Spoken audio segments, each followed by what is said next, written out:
केंद्रीय गृहमंत्री अमित शाह यांच्या मुंबईमध्ये आज जाहीर सभा होणार आहे। घाटकोपर आणि कांदिवलीत त्यांच्या सभा पार पडणार आहेत। महायुतीच्या उमेदवारांच्या प्रचारासाठी अमित शाह जाहीर सभा घेणार आहेत।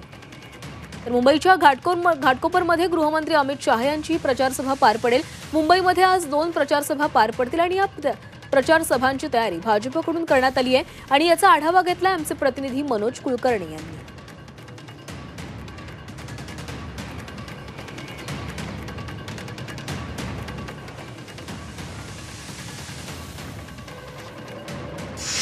भारतीय जनता पार्टीचे नेते आणि केंद्रीय गृहमंत्री अमित शाह आज मुंबईत येत आहेत आणि मुंबईत 2 प्रचार सभा करत आहेत। त्यातली एक प्रचार सभा ही घाटकोपरमध्ये होणार आहे।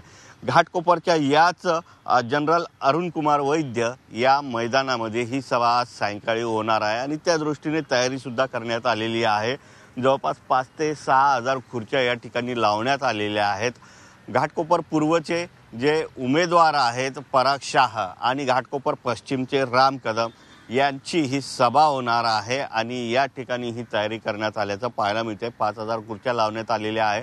मोठा मंच जो आहे तो तयार करण्यात आलेला आहे। इमर्जन्सी रिस्पॉन्स ची टीम सुद्धा या ठिकाणी ठेवण्यात आलेली आहे। एकंदरीतच संध्याकाळी या ठिकाणी मोठ्या प्रमाणात गर्दी जमण्याची शक्यता आहे आणि या प्रचार सभेमध्ये अमित शाह काय बोलतात याकडे सर्वांचं लक्ष लागलेलं असणार आहे।